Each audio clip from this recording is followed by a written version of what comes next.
आप देख रहे हैं अमेज नाउ।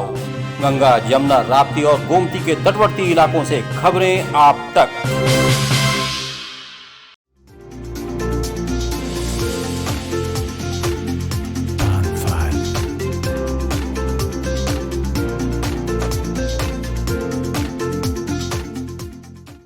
पूज्य योगी आदित्यनाथ जी जैसा मुख्यमंत्री रहते हुए गिरधरगंज की जनता नरकी जीवन जीने के लिए मजबूर हो गई थी।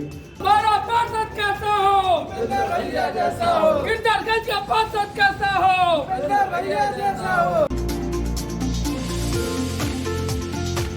बहुत कम ऐसा देखने और सुनने को मिलता है कि जो व्यक्ति सत्ता पक्ष या विपक्ष यानी अन्य विपक्षी पार्टियों से भी संबंध न रखते हुए अकेले अपने दम पर यानी निर्दल चुनाव लड़ने का कुव्वत रखता है, उसके साथ स्थानीय लोग उसका मनोबल बढ़ाते हैं।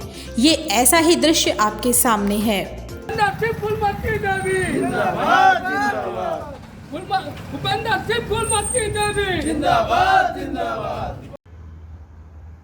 देखिए 10 साल पहले नहीं बल्कि मैं 2000 से भारतीय जनता पार्टी की राजनीति में सक्रिय हूँ विद्यार्थी जीवन से, और 2006-07 में भारतीय जनता पार्टी ने मेरी माता जी को अपने सिंबल से चुनाव लड़ा करके गिरधरगंज में पार्षद बनाया। तब से मैं पूरी तरह से सक्रिय रूप से मेरा परिवार भारतीय जनता पार्टी और गिरधरगंज वार्ड के वासियों का भरपूर सेवा किया। और 2012 में जब चुनाव होता है तो राजनीतिक षड्यंत्रों के तहत मेरी माता जी का टिकट काट दिया गया। तो मैं पार्टी की बातों को मानते हुए चुनाव नहीं लड़ा, लेकिन मैं जनता के बीच सक्रिय रहा और फिर 2017 में भी मेरा टिकट काट दिया गया और दूसरे व्यक्ति को दे दिया गया। मैं फिर चुनाव नहीं लड़ा, लेकिन 17 वाले चुनाव में जो व्यक्ति था वो बड़े लंबे मार्जिन से चुनाव हार गया और मैं भारतीय जनता पार्टी की सेवा करता रहा। भारतीय जनता पार्टी ने कहा कि नहीं, आपको सिंबल दिया जाएगा। मेरा एक नेचर है, जनसेवा चलता रहता है। फिर जब 2022-23 का ये चुनाव आया तो मुझे कहने के बावजूद आप लोगों ने सोशल मीडिया और तमाम समाचार पत्रों के माध्यम से देखा टिकट बंटवारा कैसे हुआ। मैं उसमें नहीं जाना चाहता हूँ।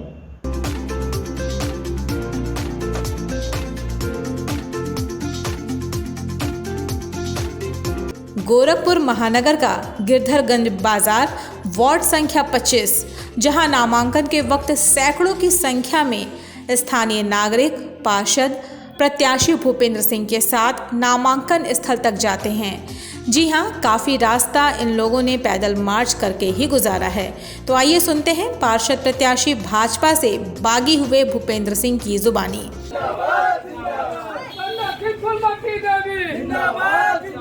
हमारा पार्षद कैसा हो, हमारा पार्षद कैसा हो। किस तरह से उस व्यक्ति को फिर टिकट दे दिया गया जो 1000 वोटों से चुनाव हारा था। गिरधरगंज वार्ड की जनता जिसे नकार दी थी और ऑप्शन के रूप में एक नया प्रत्याशी चाहती थी। हम लोग सेवा किए, लेकिन किसी अन्य को टिकट न देकर के उसी व्यक्ति को टिकट दे दिया गया जो चुनाव हारा, फिर मनोनीत हुआ और संगठन के तमाम पद उनको दिया गया था। फिर जनता के ऊपर वही व्यक्ति प्रत्याशी के रूप में थोप दिया गया। तब गिरधरगंज की जनता ने यह मन बनाया कि नहीं, चुनाव आपको लड़ना है और ये चुनाव मैं स्वयं नहीं, जनता लड़ा रही है। जनता के कहने पे मैं इस जनता के सम्मान के लिए, गिरधरगंज की जनता के सम्मान के लिए झारखंडी बाबा के आशीर्वाद से चुनाव मैदान में है।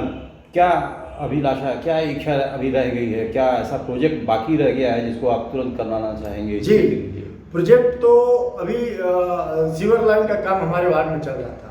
अब पिछले 5 वर्षों में कहने के लिए 2 पार्षद हमारे वार्ड में थे, लेकिन सीवर लाइन वालों के ठेकेदारों की तरफ से इतना मनमानी इस वार्ड में किया गया कि आम जनता 5 सालों में पूज्य योगी आदित्यनाथ जी जैसा मुख्यमंत्री रहते हुए गिरधरगंज की जनता नरकी जीवन जीने के लिए मजबूर हो गई थी। एक बार वार्ड का नेतृत्व कर चुके भूपेंद्र सिंह के मन में क्या है, देखते हैं। Vani mobile, Baldev plaza, Golghar, Gorakhpur. IPhone, OnePlus, Samsung, Vivo, Oppo, Realme, MI, Lava, Tecno Moto, ये सभी प्रोडक्ट उपलब्ध हैं। हमारे यहाँ सभी प्रकार की उत्कृष्ट, आधुनिक और लेटेस्ट मोबाइल उपलब्ध। बलदेव प्लाजा, गोलघर, राजेंद्र नगर, गोरखनाथ और हाटा कुशीनगर जनपद में भी वाणी मोबाइल की सभी सेवाएं उपलब्ध। Mobile number 918687419008।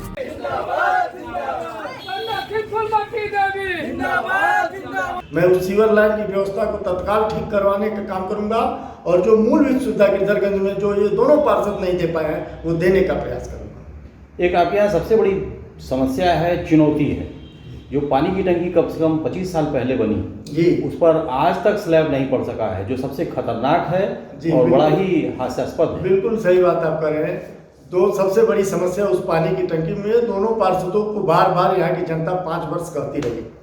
मेरे कार्यकाल में मैं उसका 4 दीवारी का मरम्मत करवाया था, उसके बाद उसमें 1 रुपया कोई लगाया नहीं अभी तक, और न कभी कोई प्रयास किया। पानी का टंकी का सीढ़ी और वो ऐसा ओपन खुला हुआ है ऊपर का ढक्कन कि वो जो यहाँ के आम नागरिक जो 20,000 लोग उससे पानी पीते हैं उनका जीवन ऐसा खतरे में है कि कभी भी उसमें कोई खतरनाक तत्व मिला सकता है, और इस पर किसी का ध्यान नहीं है। हम लोग तुरंत, अगर आम जनता यहाँ हम लोगों पे विश्वास जताई तो उस पर तुरंत कार्रवाई करेंगे।